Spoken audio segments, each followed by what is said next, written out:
नमस्कार, मैं रचना शर्मा और चढ़ती कला टाइम टीवी देख रहे सभी दर्शकों का स्वागत करती हूं। आप देख रहे हैं हरियाणा के समाचार। समाचारों की शुरुआत से पहले एक नजर आज की मुख्य सुर्खियों पर।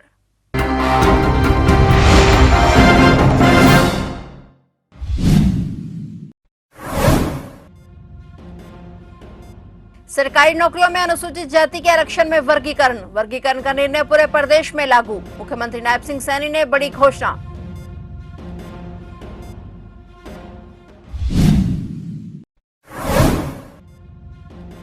हरियाणा विधानसभा सत्र का आज दूसरा दिन। रघुवीर कादियान की टिप्पणी पर बीजेपी का हंगामा। हुड्डा बोले सदन चलाना है या नहीं।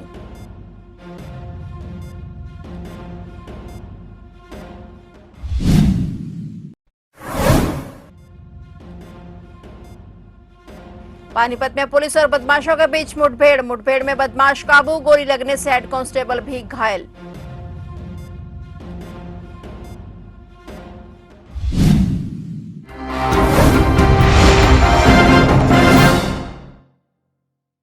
और अब समाचार विस्तार से।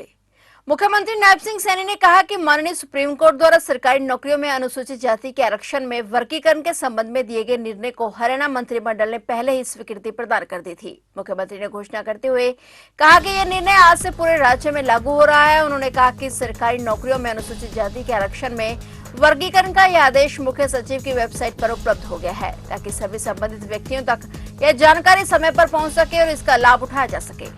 विधानसभा का महान सदन चल रहा है और मैंने जरूरी समझा कि महान सदन को इस सत्र में उसकी जानकारी मिले, जो पिछले दिनों माननीय सुप्रीम कोर्ट ने फैसला दिया था,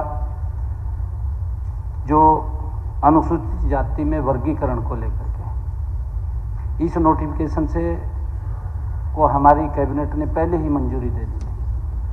आज हरियाणा में सरकारी नौकरियों में अनुसूचित जातियों के आरक्षण के वर्गीकरण का जो फैसला किया था वह आज तुरंत प्रभाव से लागू हो जाएगा और शाम 5 बजे के बाद वो मुख्य सचिव की वेबसाइट के ऊपर से आमजन उसको अपलोड कर सकें। हरियाणा विधानसभा सत्र का आज दूसरा दिन है। सुबह 11 बजे सदन की कार्रवाई शुरू हो गई थी। इस दौरान स्पीकर हरविंदर कल्याण ने कहा कि आज भी गवर्नर बंडारू दत्तात्रेय के अभिभाषण पर चर्चा जारी रहेगी। पहले दिन की कार्रवाई के दौरान सदन से 2 बड़ी घोषणाएं की गई। चर्चा के लिए उठे कांग्रेस विधायक रघुवीर कादियान ने प्रदेश में सरकार बनाने का माहौल अचानक बदलने पर कहा कि यहां बिल्ली के भाग्य से छीका टूट गया। इस पर सत्ता पक्ष के नेताओं ने विरोध किया। इसके बाद स्पीकर ने सभी को शांत करवाया और आज मुख्यमंत्री नायब सिंह सैनी ने भी गवर्नर के अभिभाषण पर चर्चा की और इसके साथ ही वे विधायकों के सवालों का जवाब भी दे रहे हैं। वहीं आज जब रघुवीर कादियान ने सरकार पर तीखे हमले करने की कोशिश की तो इस पर सत्ता पक्ष के विधायकों ने हंगामा शुरू कर दिया। स्पीकर ने सभी से कहा कि शांत होकर बात सुनिए। इस पर पूर्व सीएम भूपेंद्र सिंह हुड्डा ने भी विरोध जताया। हुड्डा बोले कि ये सदन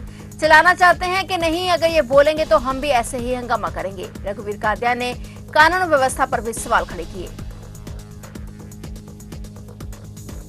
पानीपत जिले के कावड़ी इलाके में पुलिस और बदमाशों के बीच मुठभेड़ में सीआईए असंध के एक हेड कांस्टेबल ऋषि को गोली मारने के बाद आरोपी उसकी स्कॉर्पियो लेकर भाग गई। घटना के बाद पुलिस ने बदमाशों को घेरने का प्रयास किया, जिसमें दोनों तरफ से फायरिंग हुई और पुलिस ने जवाबी कार्रवाई में एक बदमाश की टांग में गोली मारी और उसे पकड़ लिया, जबकि दूसरा मौके से फरार हो गया। घटना के बाद पुलिस महकमे में हड़कंप मच गया। फॉरेंसिक टीम ने मौके पर पहुंचकर साक्ष्य जुटाए और अब पुलिस दूसरे आरोपी की तलाश में जुट गई है। बता दें कि यह घटना बंबररेडी गांव में हुई फायरिंग से जुड़ी है, जिसमें महिला सरपंच सविता के ससुर महेंद्र पर हमला हुआ था। पुलिस को सूचना मिली थी कि इस फायरिंग में शामिल 2 मुख्य आरोपी कावड़ी के पास देखे गए हैं। हेड कांस्टेबल अपनी टीम के साथ स्कॉर्पियो लेकर मौके पर पहुंचे और बदमाशों को रोकने का प्रयास किया, लेकिन बदमाशों ने कांस्टेबल पर फायर कर दिया और उनकी गाड़ी को छीनकर फरार हो गए। कांस्टेबल को पानीपत अस्पताल में भर्ती कराया गया है। हरियाणा के पूर्व सीएम भूपेंद्र सिंह हुड्डा की मुश्किलें बढ़ गई हैं। उन्हें पंजाब हरियाणा हाईकोर्ट ने नोटिस देकर इंडस्ट्रियल प्लॉट आवंटन मामले में नोटिस दिया है। दरअसल इस मामले में भूपेंद्र सिंह हुड्डा के खिलाफ कार्रवाई पर पंचकुला पीएमएलए कोर्ट ने 6 महीने पहले रोक लगा दी थी। अब ईडी ने इसी आदेश को हाईकोर्ट में चुनौती दी है और हाईकोर्ट ने हुड्डा को नोटिस जारी कर जवाब मांगा है। इस मामले की अगली सुनवाई 9 दिसंबर को होगी। बता दें कि इस मामले में सीबीआई ने पहले से ही मामला दर्ज किया हुआ है, जबकि ईडी ने मनी लॉन्ड्रिंग के तहत मामला दर्ज किया है।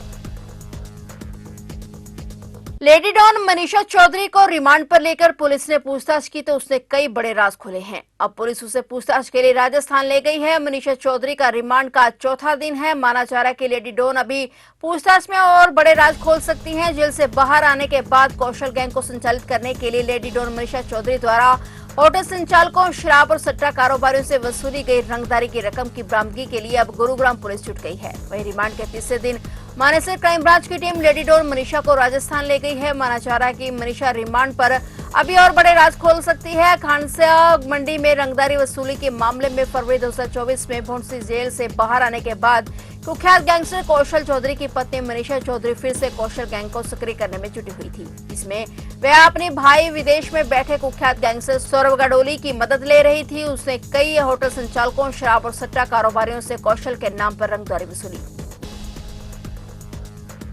प्रदेश में कोहरे के साथ साथ सड़क हादसों में भी वृद्धि देखने को मिल रही है। पानीपत शहर में भी एक ट्रक ने एलिवेटेड हाईवे पर 3 अलग अलग जगह पर 6 लोगों को कुचल दिया। इसमें 5 लोगों की मौत हो गई जबकि एक महिला की हालत गंभीर बनी हुई है। पुलिस ने ट्रक के ड्राइवर को कुछ दूर जाकर पकड़ लिया है। आरोपी से पुलिस पूछताछ कर रही है। जानकारी के मुताबिक आरोपी ट्रक चालक ने सिवा पुल के सामने बाइक सवार 2 लोगों को कुचला और इसके बाद मालिक पेट्रोल पंप के सामने बाइक सवार 2 लोगों को कुचल डाला। इस हादसा गुरुद्वारे के सामने हुआ। यहां ट्रक ने 2 लोगों को टक्कर मारी और इस हादसे में 4 लोगों की मौके पर ही मौत हो गई जबकि एक ने इलाज के दौरान दम तोड़ दिया। वहीं हादसे के बाद मौके पर जाम की स्थिति बन गई। हादसे की सूचना मिलते ही पुलिस मौके पर पहुंची और यातायात को सुचारू करवाया। साथ ही शवों को भी एम्बुलेंस से सिविल अस्पताल भिजवाया गया।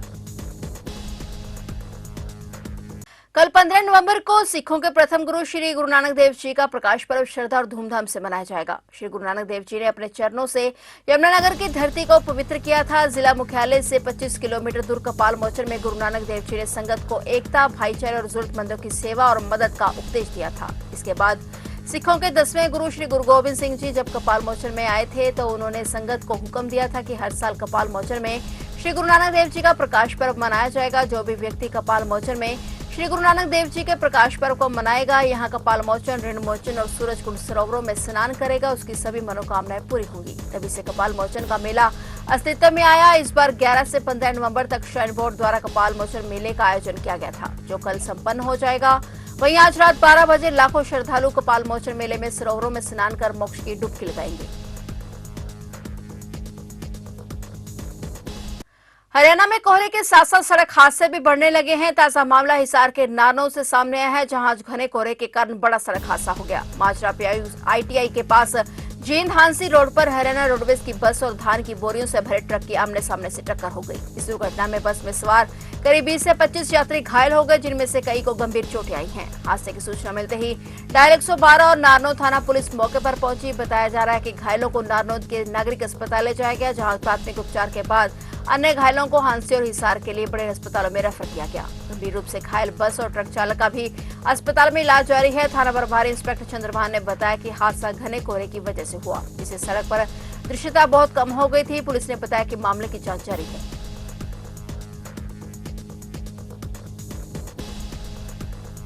हरियाणा में स्मॉग की स्थिति लगातार तीसरे दिन भी बनी हुई है। इस स्थिति में विजिबिलिटी को 20 मीटर तक कम कर दिया गया है जिसके चलते सड़क पर चलने वाले वाहन चालकों को कठिनाई का सामना करना पड़ रहा है। स्मॉग के कारण होने वाले सड़क हादसे भी लगातार बढ़ रहे हैं जिससे लोगों की जान को खतरा हो रहा है। मौसम विशेषज्ञों के अनुसार हरियाणा में 17 नवंबर तक मौसम आमतौर पर परिवर्तनशील रहने की संभावना है। आज राज्य में हल्की उत्तरी और उत्तर पश्चिमी हवाएं चलने के लिए संभावना है जिससे कुछ स्थानों पर स्मॉग की स्थिति में मामूली कमी आ सकती है। 14 नवंबर की रात से एक कमजोर पश्चिमी विक्षोभ पहाड़ों की ओर बढ़ेगा जिससे मौसम में बदलाव आएगा। ताजा हालात को देखते हुए मौसम विभाग ने धुंध का येलो अलर्ट जारी किया है। प्रदेश में अभी 15 नवंबर तक धुंध छाने के आसार हैं। 13 जिलों में घनी धुंध का अलर्ट जारी किया गया है जिसमें पंचकुला, अंबाला, कुरुक्षेत्र, करनाल, रोहतक, सोनीपत, पानीपत, सिरसा, फतेहाबाद, हिसार, जींद, भिवानी और कैथल जिले शामिल हैं।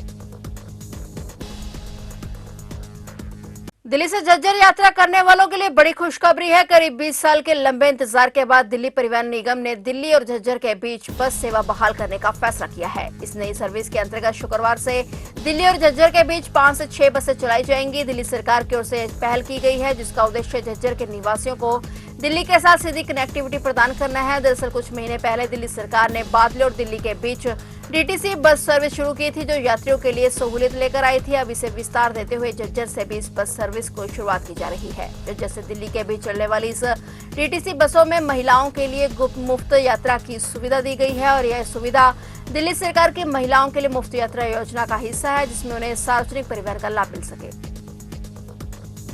तो आप देख रहे थे हरियाणा के समाचार, और नए समाचारों के साथ फिर से हाजिर होंगे। तब तक के लिए देखते रहिए चढ़ती कला टाइम टीवी।